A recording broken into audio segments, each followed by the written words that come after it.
কিয়ামত অতি সন্নিকটে, যে আলামতগুলোর উপর বিশেষভাবে লক্ষ্য রাখবেন। আসসালামু আলাইকুম ওয়া রাহমাতুল্লাহ। প্রিয় দর্শক, 21 শতকের বিস্ময় হিসেবে বিশ্ববাসীকে চমকে দিয়েছিল দুবাইয়ের বুর্জ আল খলিফা। রকেটের মতো দেখতে এই ভবনটির উচ্চতা ছিল 2717 ফুট, কিন্তু বুর্জ খলিফার সেই দম্ভ গুঁড়িয়ে দিতে সৌদি আরব তৈরি করছে 3280 ফুট বা বরাবর 1 কিলোমিটার উচ্চতার ভবন জেদ্দা টাওয়ার। এর মধ্যে মধ্যপ্রাচ্যের সংবাদ মাধ্যমগুলো জানিয়েছে আরও এক আকাশচুম্বী ভবনের পরিকল্পনা করছে সৌদি, যা হবে বিশ্বের সবচেয়ে উঁচু ভবন। উচ্চতা হবে 2 কিলোমিটার উঁচু। এভাবে মরুভূমির বেদুইনরা যখন একের পর এক অট্টালিকা নির্মাণের প্রতিযোগিতায় লিপ্ত হয়েছে, তখন অনেকের কাছে মনে হয় কিয়ামত অতি সন্নিকটে। আসলে কি তাই? চলুন তাহলে কোরআন সুন্নাহর আলোকে বিস্তারিত জেনে নেওয়া যাক। টাওয়ার নির্মাণের প্রতিযোগিতা। প্রিয় দর্শক, কিয়ামতের একটি গুরুত্বপূর্ণ আলামত হচ্ছে সুউচ্চ টাওয়ার নির্মাণের প্রতিযোগিতা। আরব উপদ্বীপে প্রকাশিত এই আলামতটি ইতিমধ্যে বিশ্ববাসী দেখতে পাচ্ছে। পৃথিবীর সর্বোচ্চ টাওয়ার আরব উপদ্বীপের দুবাইতে অবস্থিত, নাম বুর্জ আল খলিফা। ভবনটির উচ্চতা 2717 ফুট। এছাড়াও অনেক সুউচ্চ ভবনের নির্মাণ কাজ চলছে আরবের বুকে, যেসব ভবন বুর্জ খলিফাকেও ছাড়িয়ে যাবে। যেমন দুবাইতে তৈরি হচ্ছে ক্রিক হারবার টাওয়ার। এর উচ্চতা হবে 3045 ফুট। ধারণা করা হয়েছিল বুর্জ আল খলিফার পর এটি হবে বিশ্বের সবচেয়ে উঁচু ভবন, কিন্তু সৌদি আরবের নির্মাণাধীন জেদ্দা টাওয়ার সব রেকর্ড ভেঙে দেবে। মরুভূমির বুকে গড়ে উঠছে আগামী বিশ্বের সবচেয়ে উঁচু স্থাপনা জেদ্দা টাওয়ার। আকাশচুম্বী এই স্থাপনাটির উচ্চতা হবে 3280 ফুট বা 1000 মিটার, যা বরাবর 1 কিলোমিটার উঁচু। 170 তলা বিশিষ্ট ভবনটির প্রাথমিক নির্মাণ ব্যয় ধার্য করা হয়েছিল $1.2 বিলিয়ন। তবে শেষ পর্যন্ত তার অনেক বাড়বে। 2028 সাল নাগাদ পাহাড় আর মেঘের জলরাশির মধ্যে দিয়ে মাথা উঁচু করে দাঁড়ানোর কথা রয়েছে জেদ্দা টাওয়ারের। নির্মাণ কাজ শেষ হলে এটা বিশ্বের সবচেয়ে উঁচু টাওয়ারের মর্যাদা লাভ করবে। কিন্তু এখানেই শেষ নয়। মধ্যপ্রাচ্যের সংবাদ মাধ্যম মিড এক খবরে সম্প্রতি জানিয়েছে আরও বিশাল এক ভবনের পরিকল্পনা করছে সৌদি, যা হবে বিশ্বের সবচেয়ে উঁচু ভবন, যার উচ্চতা হবে 2 কিলোমিটার উঁচু। তার মানে কিয়ামতের গুরুত্বপূর্ণ আলামত হচ্ছে সুউচ্চ টাওয়ার নির্মাণের প্রতিযোগিতা। অর্থাৎ কিয়ামতের আলামতগুলোর ভেতর আরব উপদ্বীপে যেসব বিশেষ আলামতের কথা বলা হয়েছে, সেগুলি কি তাহলে প্রকাশ পেতে শুরু করেছে? বেশ কয়েক বছর বন্ধ থাকার পর গত জানুয়ারিতে আবারও জেদ্দা টাওয়ারের নির্মাণ কাজ শুরু হয়েছে। এখন উদ্বোধনের অপেক্ষা। এটা যেন অবিশ্বাস্যভাবে নবীজির হাদিসের সঙ্গে মিলে যাচ্ছে। হাদিসে জিবরিলে বর্ণিত হয়েছে, কিয়ামতের একটি আলামত হলো দাসী তার মনিবকে প্রসব করবে এবং এককালের নগ্নপদ, বস্ত্রহীন, দরিদ্র বকরির রাখালরা বড় দালান কোঠা নির্মাণের প্রতিযোগিতা করবে। একটি বর্ণনায় রয়েছে, যখন দেখবে মক্কার পাহাড়গুলো কেটে সুড়ঙ্গ বানানো হয়েছে, জমজম কূপের পানি খনন করে ক্যানেল করে চারিদিকে ছড়িয়ে দেওয়া হয়েছে, আর সুউচ্চ অট্টালিকা নির্মাণ করা হয়েছে যা পাহাড়ের উপর মাথা তুলে দাঁড়িয়ে আছে এবং এর ছায়া মক্কার কাবায় এসে পড়ছে, তখন তুমি বুঝবে কিয়ামতের আলামত যেন তোমার মাথার উপর মেঘের মতো এসে দাঁড়িয়ে আছে। যখন মক্কায় বড় অট্টালিকা নির্মাণ করা হয়নি, অর্থাৎ আজ থেকে 70 থেকে 80 বছর পূর্বে যখন মক্কায় বড় অট্টালিকা নির্মাণ করা হয়নি, তখন ধারণা করা হতো এই বর্ণনার অর্থ হলো মানুষ পাহাড়ে যে বাড়ি নির্মাণ করবে। এরপরে এসে ভাবা হলো পাহাড়ে বাড়ি নির্মাণ নয়, বরং বড় বড় বিল্ডিং নির্মাণ করা হবে, সেখান থেকে পাহাড় দেখা যাবে। কিন্তু তাও না। যখন 2000 সালের পর কাবার পাশে ক্লক টাওয়ার নির্মাণ হলো, তখন অনেকে ভাবল এর অর্থ মক্কার পাশে পাহাড়ের চেয়ে উঁচু বিল্ডিং নির্মাণ হবে, যার ছায়া কাবায় এসে পড়বে। আর এখন তো বুরুজ আল খলিফাকে টেক্কা দিয়ে জেদ্দা টাওয়ার নির্মাণ শেষ হতে চলেছে। মানে আলোচ্য বর্ণনার এক অংশ বাস্তবায়িত হয়েছে। এখন তাহলে বর্ণনার দ্বিতীয় অংশের পালা, অর্থাৎ জমজম কূপের পানি খনন করে ক্যানেল করে চারিদিকে ছড়িয়ে দেওয়া এবং মক্কার পাহাড়গুলো কেটে সুড়ঙ্গ বানানো বাকি রয়েছে। যখন এগুলো ঘটে যাবে, তখন তুমি বুঝবে কিয়ামতের আলামত যেন তোমার মাথার উপর মেঘের মতো এসে দাঁড়িয়ে আছে। অন্য বর্ণনায় রয়েছে, কিয়ামত অনুষ্ঠিত হবে না যে পর্যন্ত সম্পদের প্রাচুর্য আসবে। এমনকি কোনো ব্যক্তি সম্পদের জাকাত নিয়ে ঘুরবে, কিন্তু নেওয়ার মতো লোক পাবে না। আরবের মাঠ ঘাট তখন চারণভূমি ও নদী নালায় পরিণত হবে। মানে কিয়ামতের উল্লেখযোগ্য ছোট আলামত হলো, একদিকে বিশ্বজুড়ে অতিবৃষ্টি, অনাবৃষ্টি, তীব্র ঠান্ডা ও দাবদাহ সহ বিভিন্ন প্রাকৃতিক দুর্যোগ ব্যাপক হারে বেড়ে যাবে। এতে ফসল উৎপাদন ক্ষতিগ্রস্ত হবে। অপরদিকে মরু অঞ্চলে ঝড় বৃষ্টির কারণে ঘটবে এর উল্টোটা। বন্যার কবলে পড়ে বিপর্যস্ত হবে আরব অঞ্চল। পানির ছোঁয়ায় শুষ্ক মরুভূমি পরিণত হবে সবুজ অরণ্যে। ইতিমধ্যে এরকম ঘটনার সাক্ষী হয়েছে সৌদি আরব। সম্প্রতি আরবে আকস্মিক বন্যায় আল উতাইবির অধিকাংশ রাস্তা পানির নিচে ডুবে গেছে। পানি দেখা গেছে মদিনার দক্ষিণ অঞ্চলগুলোতেও। রাজধানী রিয়াদের বিভিন্ন রাস্তায়ও বন্যায় কবলিত হয়েছে। একইভাবে আরবের বুকে দেখা যাচ্ছে সবুজ তৃণলতার দৃশ্য। সাম্প্রতিক সময়ে আরবের বিভিন্ন স্থানে গবেষণা করে অনেক ভূতাত্ত্বিকই এটি নিশ্চিত হয়েছেন, যাকে নবীজির ভবিষ্যৎবাণীর প্রতিফলন বলছেন অনেকে। তাহলে কি সত্যি কিয়ামত খুবই সন্নিকটে?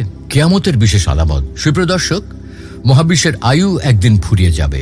মহাপ্রলয় বা কিয়ামতের মাধ্যমে পৃথিবী, আকাশ সব ধ্বংস হয়ে যাবে। তবে তা কবে সংঘটিত হবে আল্লাহ ছাড়া কেউ জানেন না। পবিত্র কোরআনে এ সম্পর্কে ইরশাদ হয়েছে, ইন্নাল্লাহা ইনদাহু ইলমুস সাআতি ওয়া ইউনাজ্জিলুল গায়থ وينزل الغيث ويعلم ما في الأرحام। নিশ্চয়ই কিয়ামতের জ্ঞান কেবল আল্লাহরই জানা। তিনি বর্ষণ করেন বৃষ্টি এবং তিনি জানেন কি আছে জরায়ুর ভেতর। সেদিন ইসরাফিল আলাইহিস সালামের প্রথম ফুৎকারে নশ্বর জগতের সবকিছু ধ্বংস হয়ে যাবে এবং দ্বিতীয় ফুকের মাধ্যমে সব সৃষ্টি ফের জীবিত হয়ে উঠে দাঁড়াবে। ইসলামের পরিভাষায় এটি কিয়ামত। কিয়ামতের আলামতের মধ্যে কিছু রয়েছে ছোট আলামত আর কিছু বড় আলামত। বড় আলামতগুলো কিয়ামত খুব কাছে এলেই দৃশ্যমান হবে। ছোট আলামতগুলো ইতিমধ্যে প্রায়ই প্রকাশ পেয়েছে, আর কিছু প্রকাশ পায়নি বা পুরোপুরি প্রকাশ পায়নি। তবে বিভিন্ন আলামত প্রকাশ পাচ্ছে বলে উম্মতে মুহাম্মদীকে পবিত্র কোরআনে সতর্ক করা হয়েছে। ইরশাদ হচ্ছে, ফাহাল ইয়ানজুরুনা ইল্লা আস-সাআতা আন তা'তিয়াহুম বাগতাহ فقد جاء أشراطها فأنى لهم إذا جاءتهم ذكراهم। তারা শুধু এই অপেক্ষাই করছে যে কিয়ামত হঠাৎ করেই তাদের কাছে এসে পড়ুক। বস্তুত কিয়ামতের লক্ষণ সমূহ তো এসেই পড়েছে। সুতরাং কিয়ামত এসে পড়লে তারা উপদেশ গ্রহণ করবে কেমন করে? ছোট আলামতের মধ্যে কিছু পুরোপুরি প্রকাশ পায়নি বা প্রকাশ পেতে শুরু করেছে। এর মধ্যে রয়েছে আরবের মরুভূমি সম্পর্কে কিছু বর্ণনা। এমন একটি বর্ণনা হলো আরব ভূখণ্ডে তৃণলতা ও নদীনালা ফিরে আসা। আবু হুরায়রা রাদিয়াল্লাহু তাআলা আনহু থেকে বর্ণিত, রাসূলুল্লাহ সাল্লাল্লাহু আলাইহি ওয়াসাল্লাম ইরশাদ করেন, কিয়ামত অনুষ্ঠিত হবে না যে পর্যন্ত সম্পদের প্রাচুর্য আসবে। এমনকি কোনো ব্যক্তি সম্পদের জাকাত নিয়ে ঘুরবে কিন্তু নেওয়ার মতো লোক পাবে না। আরবের মাঠ ঘাট তখন চারণভূমি ও নদীনালায় পরিণত হবে। হাদিস বিশারদদের মতে এই হাদিস দ্বারা শুধু বর্তমান সৌদি রাষ্ট্র উদ্দেশ্য নয়, কোরআন হাদিসের ভাষায় আরব বলতে গোটা আরব উপদ্বীপকে বোঝায়। এই উপদ্বীপে রয়েছে বর্তমান সৌদি আরব, কাতার, কুয়েত, বাহরাইন, সংযুক্ত আরব আমিরাত, ইয়েমেন ও ওমান। সৌদি আরবে প্রকাশিত হবে এমন আরো অনেক আলামতের কথা বর্ণিত হয়েছে হাদিসে। এর একটি হলো রাজ পরিবার নিয়ে। রাসূলুল্লাহ সাল্লাল্লাহু আলাইহি ওয়াসাল্লাম ইরশাদ করেন, তোমাদের গুপ্তধন নিয়ে 3 ব্যক্তি যুদ্ধ করবে, যারা সবাই খলিফার সন্তান, কিন্তু ওই ধন তারা একজনও পাবে না। অতঃপর পূর্বদেশ থেকে কালো পতাকাবাহীরা বের হবে, যারা তোমাদের এমনভাবে হত্যা করবে যা এর আগে কেউ করেনি। বর্ণনাকারী বলেন, এরপর রাসূলুল্লাহ সাল্লাল্লাহু আলাইহি ওয়াসাল্লাম আরো কিছু কথা বলেন যা আমার এখন স্মরণে নেই। অতঃপর বললেন, যখন তোমরা তাকে দেখবে তার হাতে বায়াত গ্রহণ করবে, বরফের উপর হামাগুড়ি দিয়ে এসে হলেও, কেননা তিনি হলেন আল্লাহর খলিফা মাহদি। এই হাদিসে গুপ্তধনের ব্যাখ্যায় আল্লামা সিন্দি রহমাতুল্লাহি আলাইহি বলেন, এর দ্বারা আরবের রাজত্ব বোঝানো হয়েছে। ইমাম ইবনে কাসির রহমতুল্লাহি আলাইহি বলেন, এখানে বাহ্যত গুপ্তধন দ্বারা কাবা শরীফের গুপ্তধনই উদ্দেশ্য হওয়া বোঝায়। সঙ্গে সঙ্গে একথাও বোঝা যায় যে কিয়ামতের আগে ওই কালো পতাকাবাহীরা ইমাম মাহদির সঙ্গে যুক্ত হবেন এবং মাহদির দলভুক্ত হবেন। কিন্তু আমরা দেখতে পাই যুগে যুগে সেই আব্বাসী খেলাফতের শুরু লগ্ন থেকে অনেকেই নিজেদের ওই দল বোঝানোর জন্য কালো পতাকা নিয়ে অভিযানে নেমেছে। কেউ বা নিজেকে মাহদিও দাবি করে বসেছে। এগুলো সম্পূর্ণ মিথ্যা। বরং ওই দলের ব্যাপারে আল্লাহ তাআলাই ভালো জানেন। ইমাম মাহদির ব্যাপারে অনেক হাদিসে বিভিন্ন আলামত ও অবস্থা বর্ণনা করা হয়েছে। যেমন তিনি নিজেকে গোপন রাখবেন, তবে নেককাররা তাকে চিনে ফেলবেন। তিনি ফাতিমা রাদিয়াল্লাহু তাআলা আনহার বংশের হবেন। তার নাম মুহাম্মদ হবে, তার পিতার নাম আব্দুল্লাহ হবে, ইত্যাদি ইত্যাদি। যুগে যুগে যারা নিজেকে মাহদী পরিচয় দিয়ে আত্মপ্রকাশ করে বিভিন্ন অভিযানে লিপ্ত হয়েছে, তারা ভ্রষ্টতা ও ভ্রান্তির শিকার হয়েছে। সামাজিক যোগাযোগ মাধ্যমে দেখা যায় অনেকে উল্লিখিত হাদিসকে সৌদি আরবের বর্তমান পরিস্থিতির সঙ্গে তুলনা করতে চায়, অথচ এর সঙ্গে সৌদি আরবের বর্তমান পরিস্থিতির সম্পর্ক নিয়ে প্রশ্ন রয়েছে। তাই বলা যায়, লোহিত সাগরের পাশে মাথা উঁচু করে দাঁড়াতে যাওয়া জেদ্দা টাওয়ারের আলোচনাটিও সেই রকম। বুর্জ আল খলিফার নকশাবিদ মার্কিন স্থপতি আদ্রিয়ান স্মিথের নকশায় কিংডম হোল্ডিং কোম্পানির চেয়ারম্যান যুবরাজ আল ওয়ালিদ বিন তালাত ও জেদ্দা ইকোনমিক কোম্পানি যৌথভাবে এই টাওয়ার নির্মাণ করছেন। প্রধান ঠিকাদারি প্রতিষ্ঠান সৌদি বিন লাদেন গ্রুপ। 59টি লিফট, 12টি দ্রুতগতির এসকেলেটর থাকবে টাওয়ারটিতে। জেদ্দা ইকোনমিক সিটির প্রাণকেন্দ্র হবে এই টাওয়ার। একই সঙ্গে বাণিজ্যিক এবং আবাসিক সুবিধা থাকবে ভবনটিতে। থাকবে হোটেল, অ্যাপার্টমেন্ট ও বিভিন্ন বাণিজ্যিক প্রতিষ্ঠানের অফিস।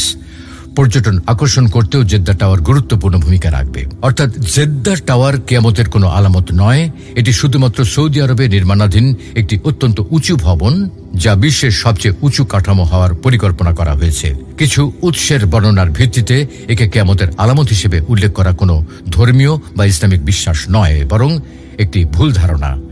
কেননা কিয়ামতের আলামতগুলো সাধারণত সুনির্দিষ্ট ধর্মীয় ভবিষ্যৎবাণীর সাথে যুক্ত থাকে, যা এই ধরনের নির্মাণ প্রকল্পের সাথে সম্পর্কযুক্ত নয়। সংক্ষেপে বলা যায়, জেদ্দা টাওয়ার একটি স্থাপত্যের বিস্ময়, কোনো ধর্মীয় ভবিষ্যৎবাণী নয়। এখানে বিশেষভাবে উল্লেখ করা প্রয়োজন, কিয়ামতের আলামতগুলোর মধ্যে ভয়াবহ আলামত হল দাজ্জালের আবির্ভাব। দাজ্জাল পৃথিবীতে 40 দিন অবস্থান করবে। প্রথম দিন হবে 1 বছরের সমান, দ্বিতীয় দিন 1 মাস ও তৃতীয় দিন হবে 1 সপ্তাহের সমান। বাকি দিনগুলো হবে দুনিয়ার সাধারণ দিনের মতো। তখন নামাজের সময় নির্ধারণ করতে হবে অনুমান করে। মানুষকে বিপদগামী করতে সব ধরনের চেষ্টা চালাবে সে মিথ্যা, জান্নাত জাহান্নামের চিত্র দেখিয়ে মানুষকে বিভ্রান্ত করবে। হাদিসের বর্ণনা মতে দ্রুতগামী বাতাস বৃষ্টিকে যেভাবে চালিয়ে নেয়, দাজ্জালের চলার গতিও সেই রকম হবে। মক্কা মদিনা ছাড়া এমন কোনো শহর নেই যেখানে দাজ্জাল পদচারণা করবে না। মক্কা এবং মদিনার প্রত্যেকটি প্রবেশ পথেই ফেরেশতাগণ সারিবদ্ধভাবে পাহারায় নিয়োজিত থাকবে। এরপর মদিনা তার অধিবাসীদের নিয়ে 3 বার কেঁপে উঠবে এবং আল্লাহ তাআলা কাফের এবং মুনাফিকদের বের করে দেবেন। আসলে ইতিহাসের শুরু থেকে মানুষ পর্বতরাজির মহিমা ও আকাশ মার্গের বিশালতা উপলব্ধি করে এসেছে। তাদের পর্যবেক্ষণের ধারা ও প্রণালী আদিম ও অর্বাচীন, তাই তারা এদের অবিনশ্বর ভাবত। কিন্তু আল কোরআনের উদ্ভাসিত অন্যতম সত্য এই হল, বিশ্ব চরাচর পরিকল্পিতভাবে সৃষ্ট এবং একদিন এর অবসান অবশ্যম্ভাবী। সেই সঙ্গে মানব জাতি এবং সমগ্র জীবজগতেরও পরিসমাপ্তি ঘটবে। এই পরিকল্পিত বিশ্ব, যা বহুকাল থেকে নিখুঁতভাবে চলে এসেছে, তা একজন স্রষ্টার সৃষ্টি এবং তাঁরই হুকুমে, তাঁরই নির্দেশিত সময় এসবই বিনাশপ্রাপ্ত হবে। যে নির্দিষ্ট ক্ষণে অনন্ত বিশ্ব ও এর জীবকুল, জীবাণু থেকে মানব, তারকালোক ও ছায়াপথ বিলীন হবে, কোরআনে তাকে আস-সা বা নির্দিষ্ট সময় বলা হয়েছে। এই সময় কোনো কার্য নির্ঘণ্ট নয়, বরঞ্চ একটি সুনির্দিষ্ট ক্ষণ, যখন সমগ্র দুনিয়া নিঃশেষে ধ্বংসপ্রাপ্ত হবে। অখিল বিশ্বের ধ্বংসপ্রাপ্তির সংবাদের পাশাপাশি কোরআন এই ঘটনার বিস্তৃত বিবরণ প্রদান করে। যখন নভমণ্ডল বিদীর্ণ হবে, বিক্ষুব্ধ সমুদ্রেরা যখন একে অপরের উপর ঝাঁপিয়ে পড়বে, পর্বতমালা যখন চূর্ণ বিচূর্ণ হবে, সূর্য যখন অন্ধকারে ছেয়ে যাবে, সেই ভয়ঙ্কর পরিস্থিতিতে মানুষের মনে ভীতি ও আতঙ্কের সৃষ্টি হবে। বিশেষ জোর দিয়ে বলা হয়েছে, সেই অবস্থার হাত থেকে কোনো নিষ্কৃতি নেই, পালানোর কোনো পথ নেই। এসব বিবরণ থেকে আমরা এই সিদ্ধান্তে পৌঁছাই, ক্রান্তি লগ্নের সেই পরিস্থিতি এমন ভয়াবহ হবে, পৃথিবী এর আগে কখনো তেমন অবস্থার মুখোমুখি হয়নি। তাই অখিল বিশ্বের অবশ্যম্ভাবী ধ্বংসপ্রাপ্তির বিষয়টি সব যুগের মানুষের মনে ঔৎসুক্যের জন্ম দিয়েছে। কিছু আয়াতে বর্ণনা আছে, লোকেরা কিয়ামতের দিনক্ষণ সম্পর্কে মহানবী সাল্লাল্লাহু আলাইহি ওয়াসাল্লামকে প্রশ্ন করেছে। তারা আপনাকে কিয়ামত সংঘটিত হওয়ার সময় সম্পর্কে জিজ্ঞাসা করে। এসব প্রশ্নের উত্তর দানের জন্য আল্লাহ তাআলা মহানবী সাল্লাল্লাহু আলাইহি ওয়াসাল্লামকে নির্দেশ দিলেন, আপনি বলে দিন, এর জ্ঞান শুধু আমার প্রভুর নিকটেই রয়েছে। অর্থাৎ কিয়ামতের দিনক্ষণ সংক্রান্ত জ্ঞান একমাত্র আল্লাহরই এখতিয়ার। এর থেকে আমরা বুঝি, কিয়ামতের আগমন সময় মানুষের জ্ঞানের অগম্য। আল্লাহ কেন কিয়ামতের আগমন ক্ষণকে মানুষের জ্ঞানের সীমানার বাইরে রেখেছেন, নিশ্চয়ই তার অন্তর্নিহিত কারণ আছে। উদাহরণস্বরূপ বলা যায়, মানুষ যে কোনো শতাব্দীতে বাস করুক না কেন, তার জন্য এটা মঙ্গলময় যে সে কিয়ামত সম্পর্কে উদ্বিগ্ন থাকে এবং আল্লাহর মহত্ব ও বিপুল পরাক্রম সম্পর্কে শ্রদ্ধাশীল থাকে। সেদিনের ভয়াবহতা হঠাৎ করে তাদেরকে আচ্ছন্ন করে ফেলার আগে তাদের জানা উচিত একমাত্র আল্লাহ ছাড়া তাদের আর কোনো আশ্রয় নেই। যদি কিয়ামতের সঠিক নির্ঘণ্ট জানা থাকত, তাহলে বর্তমান সময়ের পূর্ববর্তী লোকেরা প্রয়কাল সম্পর্কে চিন্তা করার প্রয়োজনীয়তা উপলব্ধি করত না। কোরআনে বর্ণিত ক্রান্তিকালীন ঘটনাবলী সম্পর্কে তাদের কোনো আগ্রহ থাকত না। মৃত্যু নিয়ে কোনো দুশ্চিন্তা থাকত না। পরকালের প্রস্তুতি নেওয়ার কোনো প্রয়োজন বোধ করত না। আল্লাহ রাব্বুল আলামিন আমাদের সকলকে নিজ নিজ কিয়ামত তথা মৃত্যুর জন্য যথাযথ প্রস্তুতি গ্রহণ করার তৌফিক দান করুন। আমিন।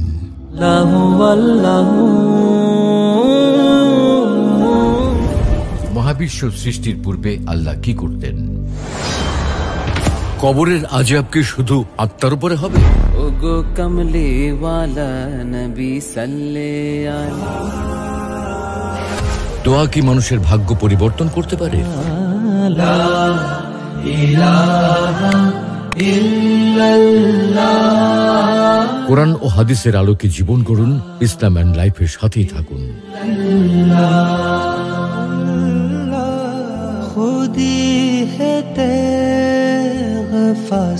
ইসলাম and life, ultimate path of light.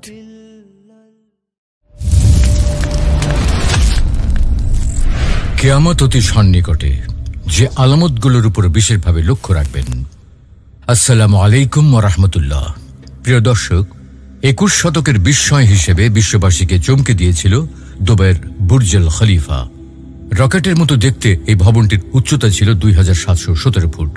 কিন্তু বুর্জ খলিফার সেই দম্ভ গুঁড়িয়ে দিতে সৌদি আরব তৈরি করছে 3280 ফুট বা বরাবর 1 কিলোমিটার উচ্চতার ভবন জেদ্দা টাওয়ার। এরই মধ্যে মধ্যপ্রাচ্যের সংবাদ মাধ্যমগুলো জানিয়েছে আরও এক আকাশচুম্বী ভবনের পরিকল্পনা করছে সৌদি, যা হবে বিশ্বের সবচেয়ে উঁচু ভবন। উচ্চতা হবে 2 কিলোমিটার উঁচু। এভাবে মরুভূমির বেদুইনরা যখন একের পর এক অট্টালিকা নির্মাণের প্রতিযোগিতায় লিপ্ত হয়েছে, তখন অনেকের কাছে মনে হয় কিয়ামত অতি সন্নিকটে। আসলে কি তাই? চলুন তাহলে কোরআন সুন্নাহর আলোকে বিস্তারিত জেনে নেওয়া যাক। টাওয়ার নির্মাণের প্রতিযোগিতা। প্রিয় দর্শক, কিয়ামতের একটি গুরুত্বপূর্ণ আলামত হচ্ছে সুউচ্চ টাওয়ার নির্মাণের প্রতিযোগিতা। আরব উপদ্বীপে প্রকাশিত এই আলামতটি ইতিমধ্যে বিশ্ববাসী দেখতে পাচ্ছে। পৃথিবীর সর্বোচ্চ টাওয়ার আরব উপদ্বীপের দুবাইতে অবস্থিত, নাম বুর্জ আল খলিফা। ভবনটির উচ্চতা 2717 ফুট। এছাড়াও অনেক সুউচ্চ ভবনের নির্মাণ কাজ চলছে আরবের বুকে, যেসব ভবন বুর্জ খলিফাকেও ছাড়িয়ে যাবে। যেমন দুবাইতে তৈরি হচ্ছে ক্রিক হারবার টাওয়ার। এর উচ্চতা হবে 3045 ফুট। ধারণা করা হয়েছিল বুর্জ আল খলিফার পর এটি হবে বিশ্বের সবচেয়ে উঁচু ভবন। কিন্তু সৌদি আরবের নির্মাণাধীন জেদ্দা টাওয়ার সব রেকর্ড ভেঙে দেবে। মরুভূমির বুকে গড়ে উঠছে আগামী বিশ্বের সবচেয়ে উঁচু স্থাপনা জেদ্দা টাওয়ার। আকাশচুম্বী এই স্থাপনাটির উচ্চতা হবে 3280 ফুট বা 1000 মিটার, যা বরাবর 1 কিলোমিটার উঁচু। 170 তলা বিশিষ্ট ভবনটির প্রাথমিক নির্মাণ ব্যয় ধার্য করা হয়েছিল $1.2 বিলিয়ন। তবে শেষ পর্যন্ত তার অনেক বাড়বে। 2028 সাল নাগাদ পাহাড় আর মেঘের জলরাশির মধ্যে দিয়ে মাথা উঁচু করে দাঁড়ানোর কথা রয়েছে জেদ্দা টাওয়ারের। নির্মাণ কাজ শেষ হলে এটা বিশ্বের সবচেয়ে উঁচু টাওয়ারের মর্যাদা লাভ করবে। কিন্তু এখানেই শেষ নয়। মধ্যপ্রাচ্যের সংবাদ মাধ্যম মিড এক খবরে সম্প্রতি জানিয়েছে আরও বিশাল এক ভবনের পরিকল্পনা করছে সৌদি, যা হবে বিশ্বের সবচেয়ে উঁচু ভবন, যার উচ্চতা হবে 2 কিলোমিটার উঁচু। তার মানে কিয়ামতের গুরুত্বপূর্ণ আলামত হচ্ছে সুউচ্চ টাওয়ার নির্মাণের প্রতিযোগিতা।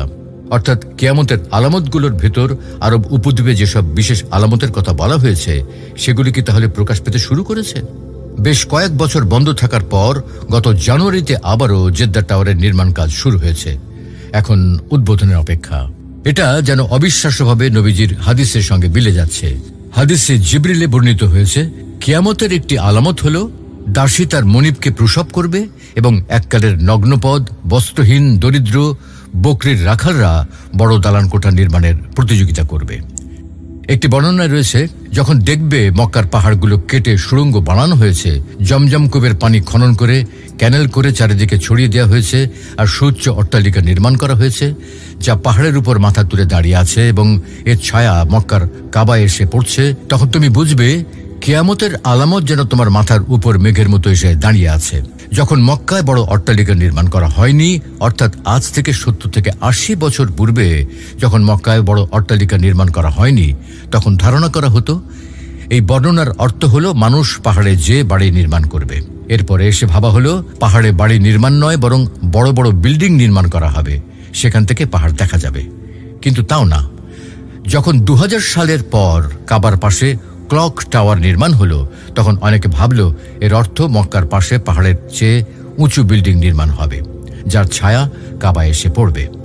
আর এখন তো বুরুজ আল খলিফাকে টেক্কা দিয়ে জেদ্দা টাওয়ার নির্মাণ শেষ হতে চলেছে। মানে আলোচ্য বর্ণনার এক অংশ বাস্তবায়িত হয়েছে।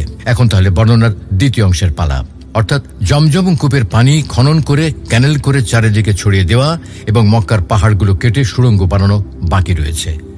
যখন এগুলো ঘটে যাবে, তখন তুমি বুঝবে কিয়ামতের আলামত যেন তোমার মাথার উপর মেঘের মতো এসে দাঁড়িয়ে আছে। অন্য বর্ণনায় রয়েছে কিয়ামত অনুষ্ঠিত হবে না যে পর্যন্ত সম্পদের প্রাচুর্য আসবে। এমনকি কোনো ব্যক্তি সম্পদের জাকাত নিয়ে ঘুরবে, কিন্তু নেওয়ার মতো লোক পাবে না। আরবের মাঠ ঘাট তখন চারণভূমি ও নদী নালায় পরিণত হবে। মানে কিয়ামতের উল্লেখযোগ্য ছোট আলামত হলো, একদিকে বিশ্বজুড়ে অতিবৃষ্টি, অনাবৃষ্টি, তীব্র ঠান্ডা ও দাবদাহ সহ বিভিন্ন প্রাকৃতিক দুর্যোগ ব্যাপক হারে বেড়ে যাবে। এতে ফসল উৎপাদন ক্ষতিগ্রস্ত হবে। অপরদিকে মরু অঞ্চলে ঝড় বৃষ্টির কারণে ঘটবে এর উল্টোটা। বন্যার কবলে পড়ে বিপর্যস্ত হবে আরব অঞ্চল। পানির ছোঁয়ায় শুষ্ক মরুভূমি পরিণত হবে সবুজ অরণ্যে। ইতিমধ্যে এরকম ঘটনার সাক্ষী হয়েছে সৌদি আরব। সম্প্রতি আরবে আকস্মিক বন্যায় আল উতাইবির অধিকাংশ রাস্তা পানির নিচে ডুবে গেছে। পানি দেখা গেছে মদিনার দক্ষিণ অঞ্চলগুলোতেও। রাজধানী রিয়াদের বিভিন্ন রাস্তায়ও বন্যায় কবলিত হয়েছে। একইভাবে আরবের বুকে দেখা যাচ্ছে সবুজ তৃণলতার দৃশ্য। সাম্প্রতিক সময়ে আরবের বিভিন্ন স্থানে গবেষণা করে অনেক ভূতাত্ত্বিকই এটি নিশ্চিত হয়েছেন, যাকে নবীজির ভবিষ্যৎবাণীর প্রতিফলন বলছেন অনেকে। তাহলে কি সত্যি কিয়ামত খুবই সন্নিকটে? কিয়ামতের বিশেষ আলামত। সুপ্রিয় দর্শক, মহাবিশ্বের আয়ু একদিন ফুরিয়ে যাবে। মহাপ্রলয় বা কিয়ামতের মাধ্যমে পৃথিবী আকাশ সব ধ্বংস হয়ে যাবে। তবে তা কবে সংঘটিত হবে আল্লাহ ছাড়া কেউ জানেন না। পবিত্র কোরআনে এ সম্পর্কে ইরশাদ হয়েছে, ইন্নাল্লাহা ইনদাহু ইলমুস সাআতি ওয়া ইউনাজ্জিলুল গায়থ ওয়া ইয়ালামু মা ফিল আরহাম। নিশ্চয়ই কিয়ামতের জ্ঞান কেবল আল্লাহরই জানা। তিনি বর্ষণ করেন বৃষ্টি এবং তিনিই জানেন কি আছে জরায়ুর ভেতর। সেদিন ইসরাফিল আলাইহিস সালামের প্রথম ফুৎকারে নশ্বর জগতের সবকিছু ধ্বংস হয়ে যাবে এবং দ্বিতীয় ফুকের মাধ্যমে সব সৃষ্টি ফের জীবিত হয়ে উঠে দাঁড়াবে। ইসলামের পরিভাষায় এটি কিয়ামত। কিয়ামতের আলামতের মধ্যে কিছু রয়েছে ছোট আলামত আর কিছু বড় আলামত। বড় আলামতগুলো কিয়ামত খুব কাছে এলেই দৃশ্যমান হবে। ছোট আলামতগুলো ইতিমধ্যে প্রায়ই প্রকাশ পেয়েছে, আর কিছু প্রকাশ পায়নি বা পুরোপুরি প্রকাশ পায়নি। তবে বিভিন্ন আলামত প্রকাশ পাচ্ছে বলে উম্মতে মুহাম্মদীকে পবিত্র কোরআনে সতর্ক করা হয়েছে। ইরশাদ হচ্ছে, ফাহাল ইয়ানজুরুনা ইল্লা আস-সাআতা আন তা'তিয়াহুম বাগতাহ ফাকাদ জাআ আশরাতুহা ফাআন্না লাহুম ইযা জাআতহুম যিকরাহুম। তারা শুধু এই অপেক্ষাই করছে যে কিয়ামত হঠাৎ করেই তাদের কাছে এসে পড়ুক। বস্তুত কিয়ামতের লক্ষণ সমূহ তো এসেই পড়েছে। সুতরাং কিয়ামত এসে পড়লে তারা উপদেশ গ্রহণ করবে কেমন করে? ছোট আলামতের মধ্যে কিছু পুরোপুরি প্রকাশ পায়নি বা প্রকাশ পেতে শুরু করেছে। এর মধ্যে রয়েছে আরবের মরুভূমি সম্পর্কে কিছু বর্ণনা। এমন একটি বর্ণনা হলো আরব ভূখণ্ডে তৃণলতা ও নদীনালা ফিরে আসা। আবু হুরায়রা রাদিয়াল্লাহু তাআলা আনহু থেকে বর্ণিত, রাসূলুল্লাহ সাল্লাল্লাহু আলাইহি ওয়াসাল্লাম ইরশাদ করেন, কিয়ামত অনুষ্ঠিত হবে না যে পর্যন্ত সম্পদের প্রাচুর্য আসবে। এমনকি কোনো ব্যক্তি সম্পদের জাকাত নিয়ে ঘুরবে, কিন্তু নেওয়ার মতো লোক পাবে না। আরবের মাঠ ঘাট তখন চারণভূমি ও নদীনালায় পরিণত হবে।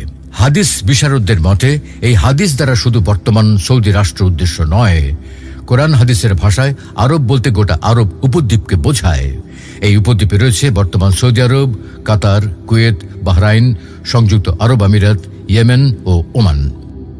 সৌদি আরবে প্রকাশিত হবে এমন আরো অনেক আলামতের কথা বর্ণিত হয়েছে হাদিসে। এর একটি হলো রাজ পরিবার নিয়ে। রাসূলুল্লাহ সাল্লাল্লাহু আলাইহি ওয়াসাল্লাম ইরশাদ করেন, তোমাদের গুপ্ত ধন নিয়ে 3 ব্যক্তি যুদ্ধ করবে, যারা সবাই খলিফার সন্তান, কিন্তু ওই ধন তারা একজনও পাবে না। অতঃপর পূর্বদেশ থেকে কালো পতাকাবাহীরা বের হবে, যারা তোমাদের এমনভাবে হত্যা করবে যা এর আগে কেউ করেনি। বর্ণনাকারী বলেন, এরপর রাসূলুল্লাহ সাল্লাল্লাহু আলাইহি ওয়াসাল্লাম আরো কিছু কথা বলেন যা আমার এখন স্মরণে নেই। অতঃপর বললেন, যখন তোমরা তাকে দেখবে তার হাতে বায়াত গ্রহণ করবে, বরফের উপর হামাগুড়ি দিয়ে এসে হলেও, কেননা তিনি হলেন আল্লাহর খলিফা মাহদী। এই হাদিসে গুপ্তধনের ব্যাখ্যায় আল্লামা সিন্দি রহমাতুল্লাহি আলাইহি বলেন, এর দ্বারা আরবের রাজত্ব বোঝানো হয়েছে। ইমাম ইবনে কাসির রহমতুল্লাহি আলাইহি বলেন, এখানে বাহ্যত গুপ্তধন দ্বারা কাবা শরীফের গুপ্তধনই উদ্দেশ্য হওয়া বোঝায়। সঙ্গে সঙ্গে একথাও বোঝা যায় যে কিয়ামতের আগে ওই কালো পতাকাবাহীরা ইমাম মাহদীর সঙ্গে যুক্ত হবেন এবং মাহদীর দলভুক্ত হবেন। কিন্তু আমরা দেখতে পাই যুগে যুগে সেই আব্বাসী খেলাফতের শুরু লগ্ন থেকে অনেকেই নিজেদের ওই দল বোঝানোর জন্য কালো পতাকা নিয়ে অভিযানে নেমেছে। কেউ বা নিজেকে মাহদীও দাবি করে বসেছে। এগুলো সম্পূর্ণ মিথ্যা, বরং ওই দলের ব্যাপারে আল্লাহ তাআলাই ভালো জানেন। ইমাম মাহদীর ব্যাপারে অনেক হাদিসে বিভিন্ন আলামত ও অবস্থা বর্ণনা করা হয়েছে। যেমন তিনি নিজেকে গোপন রাখবেন, তবে নেককাররা তাকে চিনে ফেলবেন। তিনি ফাতিমা রাদিয়াল্লাহু তাআলা আনহার বংশের হবেন। তার নাম মুহাম্মদ হবে, তার পিতার নাম আব্দুল্লাহ হবে, ইত্যাদি ইত্যাদি। যুগে যুগে যারা নিজেকে মাহদী পরিচয় দিয়ে আত্মপ্রকাশ করে বিভিন্ন অভিযানে লিপ্ত হয়েছে, তারা ভ্রষ্টতা ও ভ্রান্তির শিকার হয়েছে। সামাজিক যোগাযোগ মাধ্যমে দেখা যায় অনেকে উল্লিখিত হাদিসকে সৌদি আরবের বর্তমান পরিস্থিতির সঙ্গে তুলনা করতে চায়, অথচ এর সঙ্গে সৌদি আরবের বর্তমান পরিস্থিতির সম্পর্ক নিয়ে প্রশ্ন রয়েছে। তাই বলা যায়, লোহিত সাগরের পাশে মাথা উঁচু করে দাঁড়াতে যাওয়া জেদ্দা টাওয়ারের আলোচনাটিও সেই রকম। বুর্জ আল খলিফার নকশাবিদ মার্কিন স্থপতি আদ্রিয়ান স্মিথের নকশায় কিংডম হোল্ডিং কোম্পানির চেয়ারম্যান যুবরাজ আল ওয়ালিদ বিন তালাত ও জেদ্দা ইকোনমিক কোম্পানি যৌথভাবে এই টাওয়ার নির্মাণ করছেন। প্রধান ঠিকাদারি প্রতিষ্ঠান সৌদি বিন লাদেন গ্রুপ। 59টি লিফট, 12টি দ্রুতগতির এসকেলেটর থাকবে টাওয়ারটিতে। জেদ্দা ইকোনমিক সিটির প্রাণকেন্দ্র হবে এই টাওয়ার। একই সঙ্গে বাণিজ্যিক এবং আবাসিক সুবিধা থাকবে ভবনটিতে। থাকবে হোটেল, অ্যাপার্টমেন্ট ও বিভিন্ন বাণিজ্যিক প্রতিষ্ঠানের অফিস। পর্যটন আকর্ষণ করতেও জেদ্দা টাওয়ার গুরুত্বপূর্ণ ভূমিকা রাখবে। অর্থাৎ জেদ্দা টাওয়ার কিয়ামতের কোনো আলামত নয়, এটি শুধুমাত্র সৌদি আরবে নির্মাণাধীন একটি অত্যন্ত উঁচু ভবন, যা বিশ্বের সবচেয়ে উঁচু কাঠামো হওয়ার পরিকল্পনা করা হয়েছে। কিছু উৎসের বর্ণনার ভিত্তিতে একে কিয়ামতের আলামত হিসেবে উল্লেখ করা কোনো ধর্মীয় বা ইসলামিক বিশ্বাস নয়, বরং একটি ভুল ধারণা। কেননা কিয়ামতের আলামতগুলো সাধারণত সুনির্দিষ্ট ধর্মীয় ভবিষ্যৎবাণীর সাথে যুক্ত থাকে, যা এই ধরনের নির্মাণ প্রকল্পের সাথে সম্পর্কযুক্ত নয়। সংক্ষেপে বলা যায়, জেদ্দা টাওয়ার একটি স্থাপত্যের বিস্ময়, কোনো ধর্মীয় ভবিষ্যৎবাণী নয়। এখানে বিশেষভাবে উল্লেখ করা প্রয়োজন, কিয়ামতের আলামতগুলোর মধ্যে ভয়াবহ আলামত হল দাজ্জালের আবির্ভাব। দাজ্জাল পৃথিবীতে 40 দিন অবস্থান করবে। প্রথম দিন হবে 1 বছরের সমান, দ্বিতীয় দিন 1 মাস ও তৃতীয় দিন হবে 1 সপ্তাহের সমান। বাকি দিনগুলো হবে দুনিয়ার সাধারণ দিনের মতো। তখন নামাজের সময় নির্ধারণ করতে হবে অনুমান করে। মানুষকে বিপদগামী করতে সব ধরনের চেষ্টা চালাবে সে মিথ্যা, জান্নাত জাহান্নামের চিত্র দেখিয়ে মানুষকে বিভ্রান্ত করবে।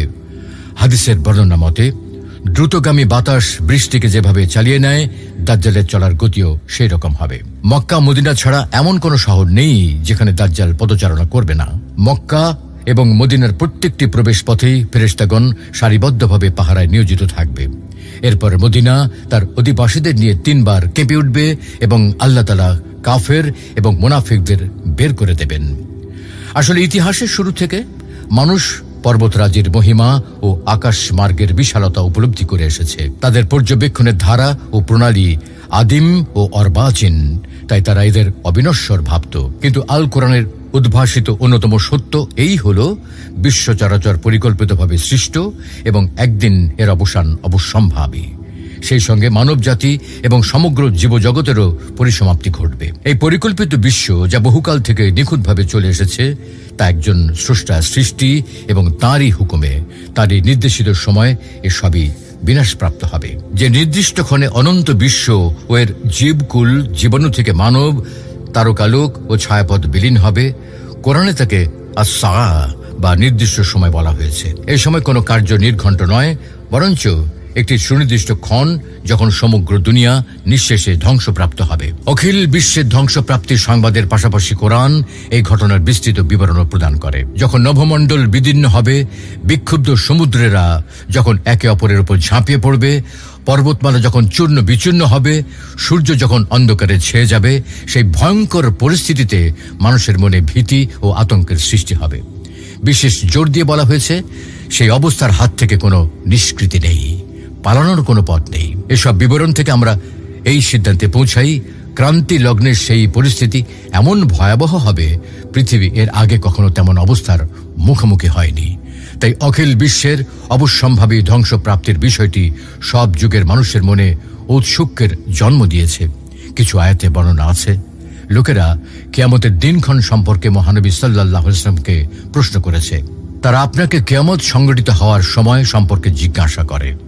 এসব প্রশ্নের উত্তর দানের জন্য আল্লাহ তাআলা মহানবী সাল্লাল্লাহু আলাইহি ওয়াসাল্লামকে নির্দেশ দিলেন, আপনি বলে দিন, এর জ্ঞান শুধু আমার প্রভুর নিকটেই রয়েছে। অর্থাৎ কিয়ামতের দিনক্ষণ সংক্রান্ত জ্ঞান একমাত্র আল্লাহরই এখতিয়ার। এর থেকে আমরা বুঝি কিয়ামতের আগমন সময় মানুষের জ্ঞানের অগম্য। আল্লাহ কেন কিয়ামতের আগমন ক্ষণকে মানুষের জ্ঞানের সীমানার বাইরে রেখেছেন, নিশ্চয়ই তার অন্তর্নিহিত কারণ আছে। উদাহরণস্বরূপ বলা যায়, মানুষ যে কোনো শতাব্দীতেই বাস করুক না কেন, তার জন্য এটা মঙ্গলময় যে সে কিয়ামত সম্পর্কে উদ্বিগ্ন থাকে এবং আল্লাহর মহত্ব ও বিপুল পরাক্রম সম্পর্কে শ্রদ্ধাশীল থাকে। সেদিনের ভয়াবহতা হঠাৎ করে তাদেরকে আচ্ছন্ন করে ফেলার আগে তাদের জানা উচিত, একমাত্র আল্লাহ ছাড়া তাদের আর কোনো আশ্রয় নেই। যদি কিয়ামতের সঠিক নির্ঘণ্ট জানা থাকত, তাহলে বর্তমান সময়ের পূর্ববর্তী লোকেরা প্রয়াকাল সম্পর্কে চিন্তা করার প্রয়োজনীয়তা উপলব্ধি করত না। কোরআনে বর্ণিত ক্রান্তিকালীন ঘটনাবলী সম্পর্কে তাদের কোনো আগ্রহ থাকত না, মৃত্যু নিয়ে কোনো দুশ্চিন্তা থাকত না, পরকালের প্রস্তুতি নেওয়ার কোনো প্রয়োজন বোধ করত না।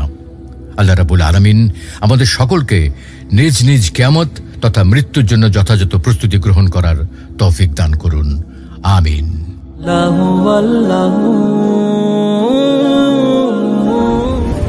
মহাবিশ্ব সৃষ্টির পূর্বে আল্লাহ কি করতেন? কবরের আযাব কি শুধু আত্মার উপরে হবে? ওগো কমলে ওয়ালা নবী সাল্লে আলা।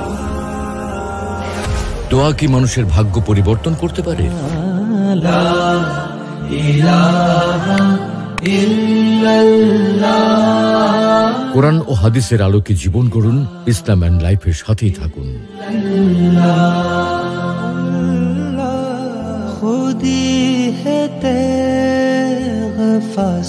Islam and life, ultimate path of light.